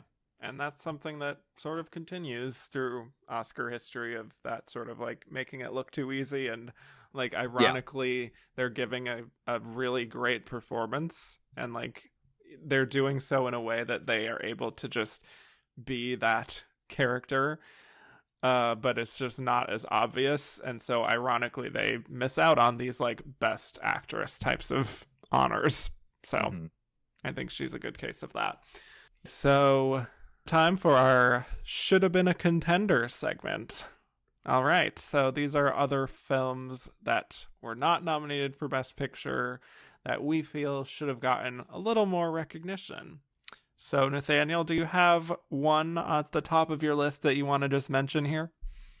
I mean, obviously Bringing Up Baby. Yes. Was a flop at the time, and what's worse is the critics also hated it. So nobody liked it at the time, and it just holds up so well. It's so funny. To me, it would have made this Best Picture lineup so much better. Totally agree. I think Cary Grant and Katharine Hepburn are perfection together. The plot is just utter nonsense, but I don't care. Like, it's just fun and like pratfalls and slapstick comedy, but it still holds up for me. Just neither of them miss a beat, it might not have the same kind of depth of like the Philadelphia Story and in a few years, but I prefer Bringing Up Baby every day of the week personally. So yeah, I love it so much. And if am I only allowed one, or can I say one more? Oh, more. Well, it's because I've been watching so many movies. The Lady Vanishes, Yes. the Hitchcock, really fun seems to be the operative word here, but also really, really fun, and did not get the credit it deserved at the time. But I mean, maybe it did though in a way, because right afterwards, Hollywood stole Hitchcock away for themselves. Mm-hmm. Yeah, definitely.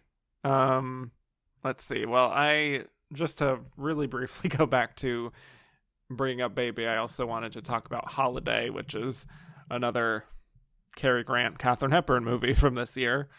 I really like this one, not as much as Bringing Up Baby, but really fun. Katharine Hepburn playing this like black sheep of her family, and Cary Grant is like going to be married to her sister, but then turns out might have more in common with Katharine Hepburn.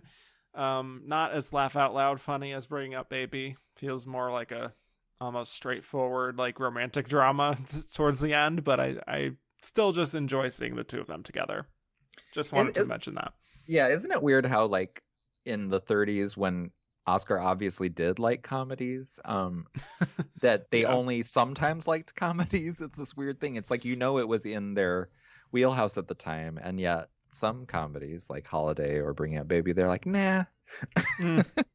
Well, in the case of Bring Up Baby, I think obviously that it wasn't even really liked by many people at the time, so that tends to have a factor in things. But with Holiday, you would think that would be something much more in their wheelhouse that they're comfortable with. Again, sort of playing with class differences and that sort of thing. But no, I don't know. I don't get it either.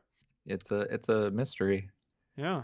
Like, why wasn't Angels with Dirty like, I haven't seen... Yes, well, there you go. This is on my list of, like, because I'm trying to get through, like, 30 movies from this year. So Angels with the Dirty Faces is, like, one of the next ones I'm watching. But it obviously... Best Director, Best Actor nomination. So I'm guessing it must have been 11th place. Yes.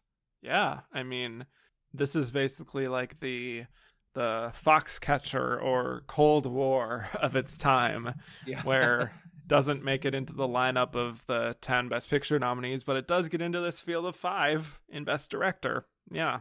Michael Curtiz getting 2 nominations this year. Yeah, well, I very, very recently watched this. I was able to track it down, and I am a fan. I'm a big fan, actually. James Cagney, I think, is brilliant here as a gangster. It's like a gangster noir film. He plays a character named Rocky, who makes a deal to go to prison for a couple years with just like the promise that his associate will give him the $100,000 that was stolen that actually landed him in prison. And then when he gets out, things become a lot more complicated. It gets a bit like moralizing at times, but I definitely get where the directing nomination comes from. It's very well paced and dark and gritty. And then, James Cagney is really interesting as like an anti-hero type of character here. Would have loved to see Cagney win for this. I think he's really, really good here, especially in the final sequence, which I will not spoil, but is very memorable. Let's just say that. Speaking of final sequences, Algiers, which was also one of the also-rans, has a completely strong ending. I thought Charles Boyer was terrific in it.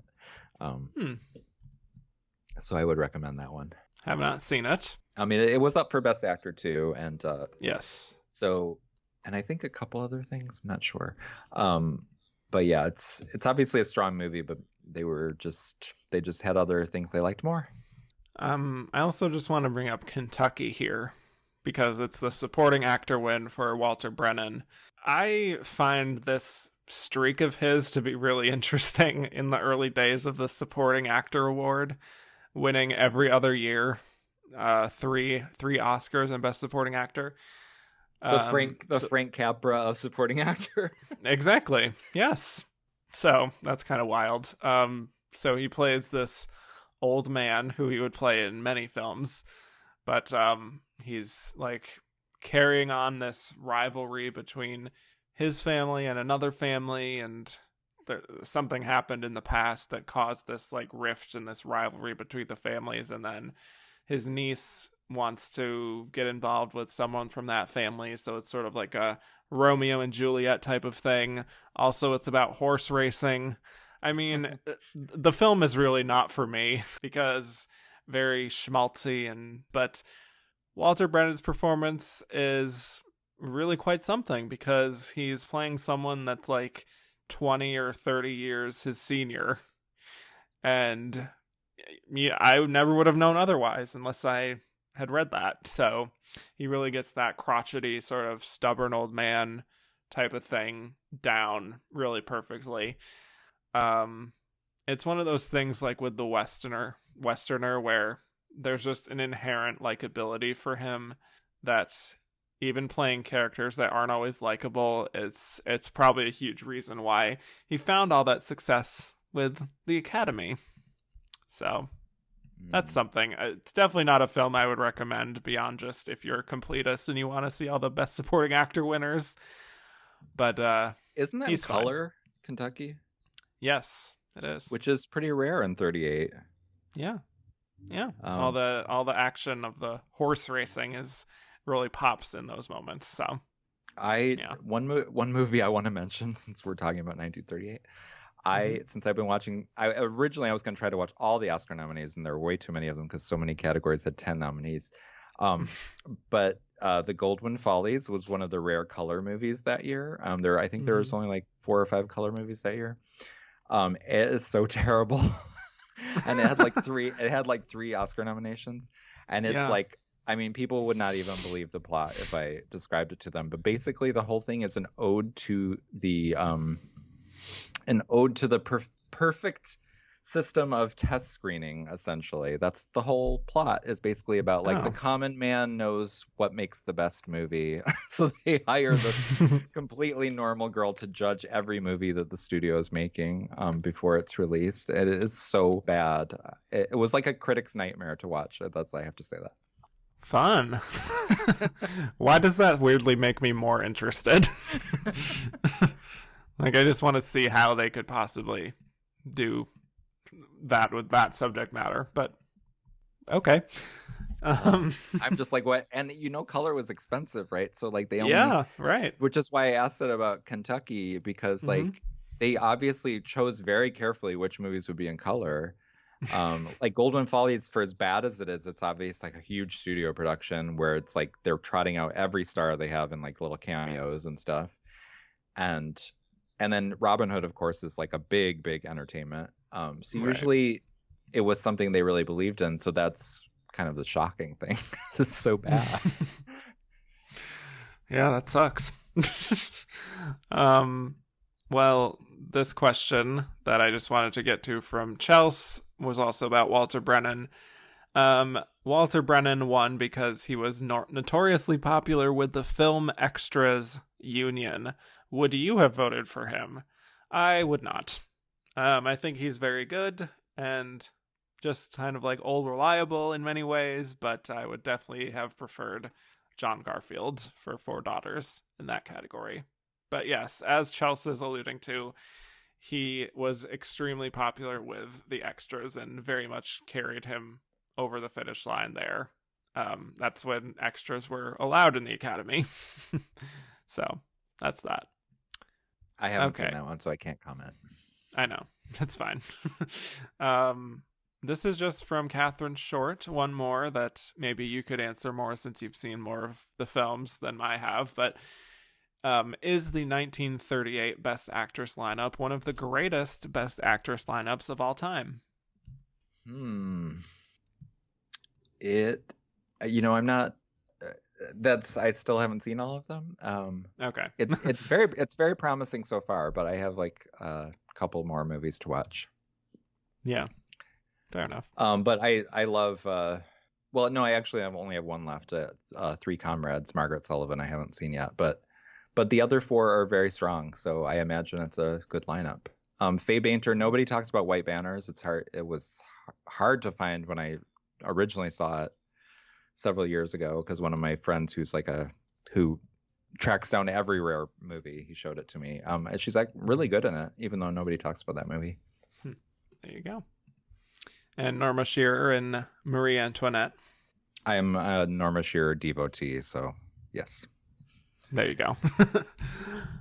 One last little note I want to make with 1938 here. They honored Snow White and the Seven Dwarfs at this ceremony, but it was eligible in 1937 because it got a score nomination there. But the reason it was honored here is because, first of all, it was such a box office hit in 1938 because it premiered on Christmas. So it made most of its money in 1938.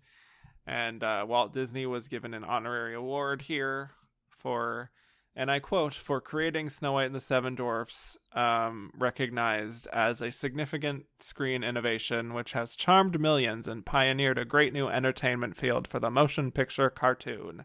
And then they gave him one actual Oscar and then 7 miniature statuettes representing the Seven Dwarfs.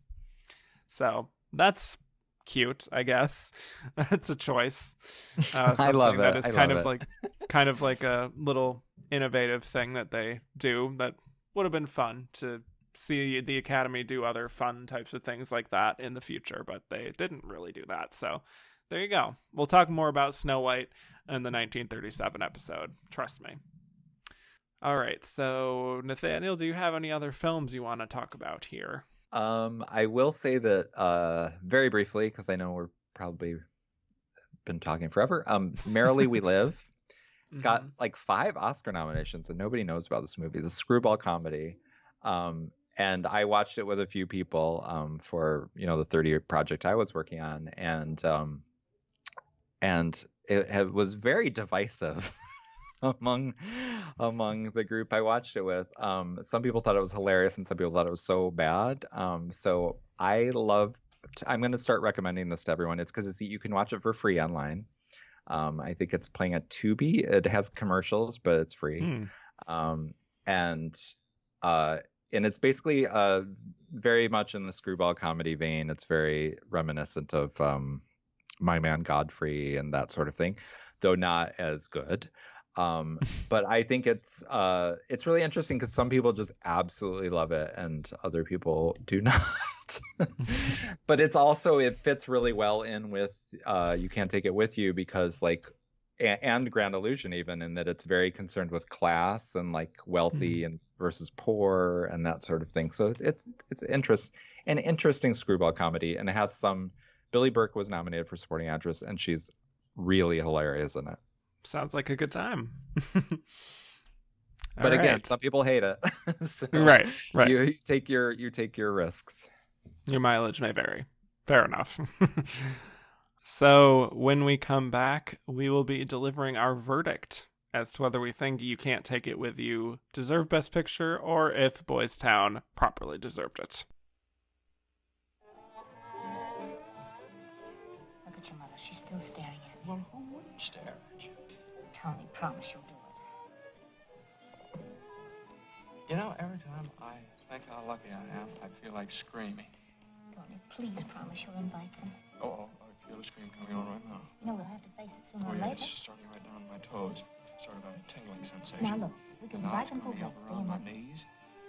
My legs are traveling faster and Tony. faster and faster. You're not really And going it's to in my scream. stomach right now. I'm afraid it's got me, Alice. Stop it, your Now mother it's going here, up and Tony. up and up and up. It's all over my body now. Here, No.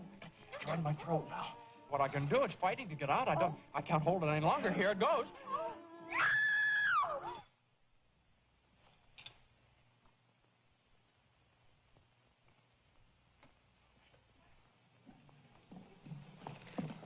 What happened?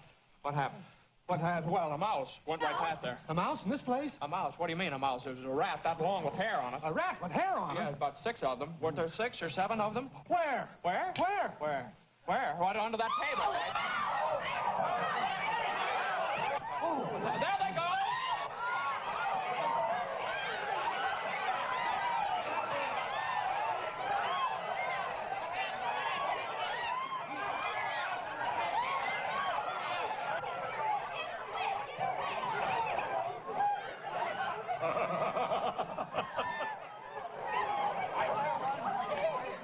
And we're back. So now we'll be delivering our verdict as to whether we think You Can't Take It With You deserved Best Picture or if Boys Town should have taken it. Nathaniel Rogers, what is your verdict?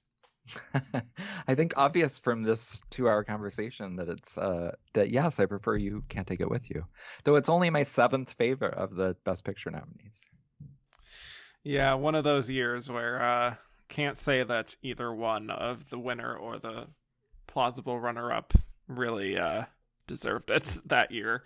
I would agree with that. I do think You Can't Take It With You is better by maybe even more of a significant margin than For You over Boys Town. But ultimately, I think I would either give Best Picture to The Adventures of Robin Hood or Grand Illusion. You're a man of good taste. Good. So you agree. Yeah. Yes. Or Pygmalion. I love or those Pygmalion. so That would be much. fun. Yeah. All right. So thank you so much, Nathaniel, for joining me today. This was a fun talk. So thanks for. I'm glad you were already sort of prepared before I even asked you. So Yeah. glad you could get all of your 1938 thoughts out of your system here. And yet, Yeah. for some reason, I'm still doing the project, and I'm trying to watch like 8 more movies.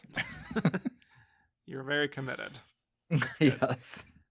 Yes, for good or for ill. So, where can people find more from you on the internet? I'm on Twitter at Nathaniel R, and thefilmexperience.net is my home. And you can also, when this goes up, I will already have my own 38 podcast up, what it's specifically about the supporting actress category, the supporting actress SmackDown of 1938. That's available for you to listen to. Yeah, that would be kind of like a good companion piece with this, I think. And you can find me on Twitter at Kevin_Jacobson. The show is at Oscar Runner-Up. Rate, review, and subscribe if you have not already. And if you like what you hear and want to hear more Oscar talk, go to patreon.com/andtherunnerup for all kinds of lovely bonus episodes. So, once again, thank you, Nathaniel. You're welcome. It was a pleasure. And I will bid you all adieu.